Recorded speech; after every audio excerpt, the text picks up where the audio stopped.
If the word divorce makes you picture shouting matches, court showdowns, and your kids caught in the middle, take a breath. There is another way. You don't have to choose between being calm and being protected. In this video, I'll give you a practical step-by-step playbook to keep your divorce child-centered and civil without getting steamrolled. I'm Annette Sanchez, a Florida family law attorney, a guardian ad litem that advocates for children in court, and former prosecutor for the Department of Children and Families. I help parents protect their kids, protect their rights, and keep the process as low conflict as possible. Here's what we'll cover today. First, how to set the tone with a peace-first frame and clear non-negotiables when it comes to the kids. Second, the 4 C's of de-escalation that turn hot moments into clear decisions. Third, guardrails and protocols that remove common flashpoints before they spark arguments. And fourth, a simple escalation ladder so you can fix problems without going nuclear. By the end, you'll have scripts you can copy, clauses you can paste, and a calmer path you can start today. Just know, this is general information for Florida families, helpful guidance, but not legal advice for your specific case. Now, when you've been doing this for as long as I have, you know what people are commonly afraid of. If I'm not aggressive, I'll get taken advantage of. That fear pushes good people into fights they don't need and bills they can't afford. But here's the truth. Calm is not weak. Calm is strategic. Judges pay attention to patterns, not one-off moments. A steady record of child-focused behavior, clear communication, and practical solutions show you are a safe place for your child's stability. So ask yourself this: what's your natural reaction when someone challenges you? Fight back immediately or step back and think first? Your goal is to stay strategically calm, and 2 signs will tell you when your plan is working. 1, your messages read like decisions, not arguments. And 2, the number of urgent crises starts to drop because you bring structure instead of chaos. So let's start with the tone you bring to every conversation, text and handoff. Because you cannot control your ex, but you can control the tone you bring and the structure you set. Tone shapes outcomes. So begin with a short peace pledge to yourself. We keep kids' topic kid-friendly. We use written channels for logistics. We avoid doorstep debates. We show our child that grown-ups can solve grown-up problems. Next, 3 non-negotiables and 3 items you can be flexible with. Non-negotiables might be safety rules, key school night routines, and core parenting time. Flex items might be furniture, a minor holiday trade, or a 15-minute pickup window. Why should you do this? Because when everything feels like a hill to die on, nothing moves. When you know what truly matters, you can let go of the rest to get the outcomes your child needs. Right now, grab a piece of paper. Write down your 3 non-negotiables. What would you never compromise on when it comes to your child? Is it school routine, safety rules, core parenting time? Say your stance out loud, calmly, early. My priority is our child's routine and stability. I'm flexible on the small things, and I'm firm on a few big things that affect school, health, and core time. Write 2 sentences you'll reuse in messages. My priority is Charlie's routine and stability. I'm flexible on X, I'm not flexible on Y because it affects Charlie. Those lines keep you centered when emotions run hot. They also create a record that you are focused on your child, not the fight. Keep them as your North Star. Now, before you hit send on the next message, run your message through the 4 C's. Calm contact, clarity, contain, counsel. Calm contact. Write as if your child and a judge will read it, because one day they might. No sarcasm, no labels, no history lesson. Use names, dates, times, and places. Keep it short and businesslike. Clarity. Use the 3-line structure. Fact, ask, next step. Fact. The game was moved to 6:30. Ask, can you pick up at 5:45? Next step. If not, I'll arrange Aunt Rosa and confirm by 3. Clear beats clever, and decisions beat debates. Contain. Don't argue during drop-offs. Don't resolve adult disputes in front of little ears. Move logistics to writing. Schedule adult calls with an agenda and a time cap. If a topic gets heated, shift channels. Let's move this to the app so we can track changes clearly. Counsel. Bring in your lawyer when you're stuck. Let them be the bad cop while you stay cordial and child-focused. You can say, I want to keep this respectful. My attorney advised this is a fair plan, and I'm standing by it. Think about your last heated exchange. Which of the 4 would have helped most? Calmer tone, clearer structure, containment to writing, or professional backup? Here are 3 scripts you can borrow today.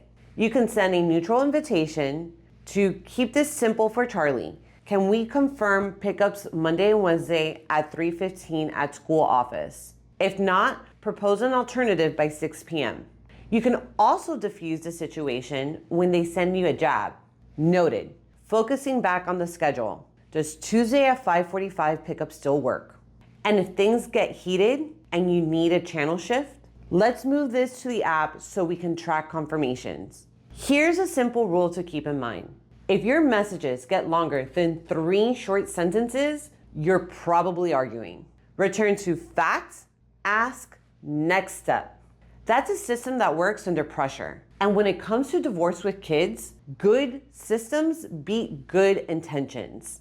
That's why you put guardrails in place, so the train can't jump off the track.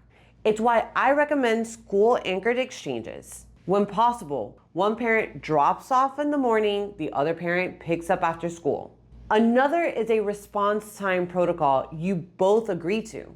Agree that schedule requests get a response within 24 hours on weekdays and 48 hours on weekends. And add a confirmation rule. Major changes are confirmed by 6 p.m. the day before, not last minute. Now everyone knows when to expect an answer, so you don't have last minute scrambles. All right, this one is huge. No kid messaging. Children don't carry adult mail. Adults communicate with adults. If a message must be sent, it goes in the app or by email, never through a child. I also can't stress this one enough. Take a social media pause. Don't litigate online. Don't vent about your ex on Facebook or Instagram. What feels cathartic in the moment can become Exhibit A in your case later.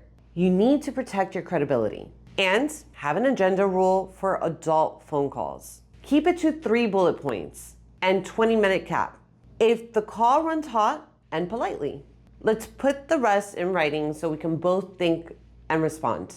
Here's a clause you can paste into a draft parenting plan and adapt with your lawyer. Parents will use Our Family Wizard for logistics. Respond within 24 hours on school nights and 48 hours on weekends. Confirm changes by 6 p.m. the prior day. When feasible, exchanges occur at school. If time is missed for reasons beyond the parent's control, make a time occurs within 30 days. Now look at your current setup. Which guardrail would help the most right now?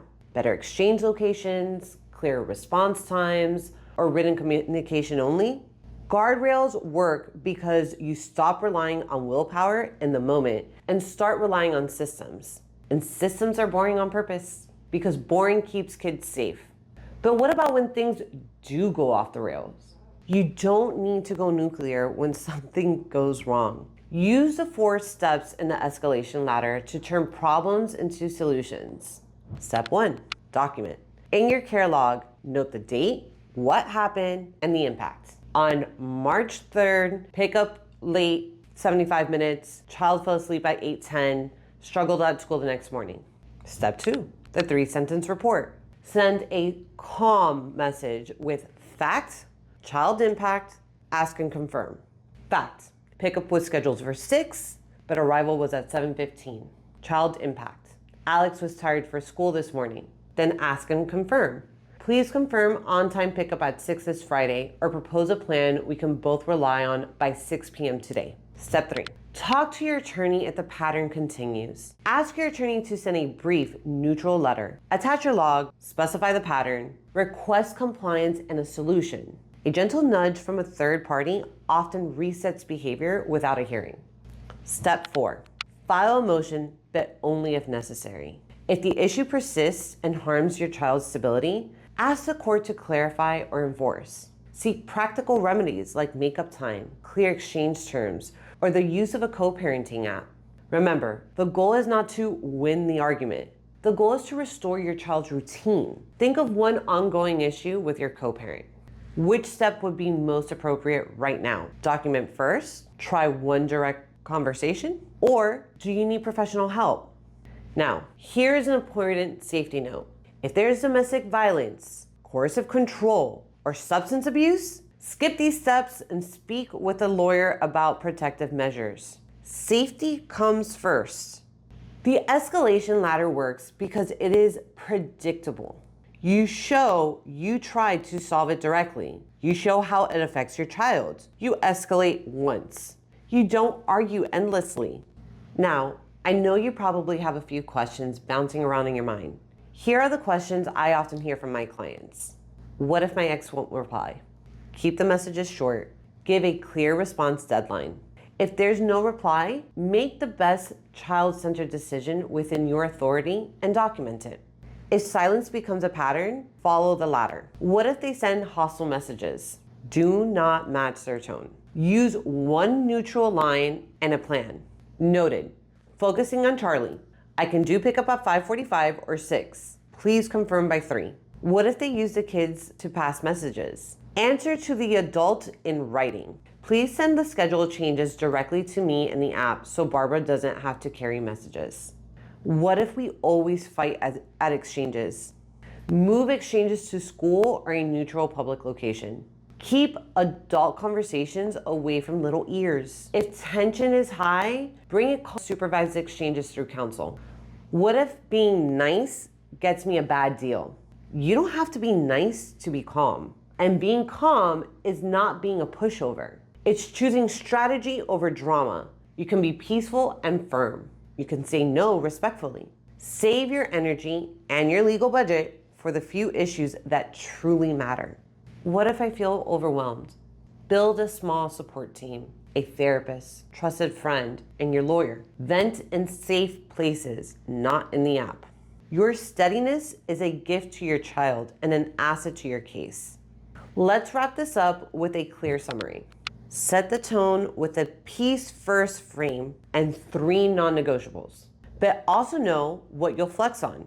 Use the 4 C's. Calm contact in writing, clarity with fact, ask next step, contain communication in writing so kids never carry adult issues, and talk to counsel, that's your lawyer, when you're stuck. Then install guardrails, school anchored exchanges, response times, confirmation rules, no kid messaging, social media pause, and an agenda for adult calls. When things do go wrong, climb the escalation ladder, only as needed. Document, send a 3-sentence report, involve your attorney, and seek court help only to restore stability.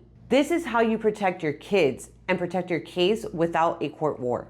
If you want your messages to be short, neutral, and court ready, download my free co-parenting communication checklist. It includes copy-ready phrases that follow the fact, ask, next step, the 3-sentence report, and ready-to-paste guardrail clauses you can use in your plan. Parents tell me it turns a 5-minute spiraling into a 30-second decision. The link is in the description. Grab it before your next message. If you'd like help designing a low-conflict plan that fits your schedule, your child's needs, and your parenting reality, my team at Annette Sanchez Law can help. We build child-first parenting plans, set up communication systems that actually work, and guide you step by step with calm, practical counsel. In our next video, we'll tackle a huge everyday problem. What if my ex won't co-parent right? We'll handle missed pickups, broken rules, and boundary setting without dragging your kids in the middle. I'm Annette Sanchez, and thank you for choosing a peaceful path. Your child doesn't need a warrior. They need your steady leadership and a predictable routine. You can be calm and still strong.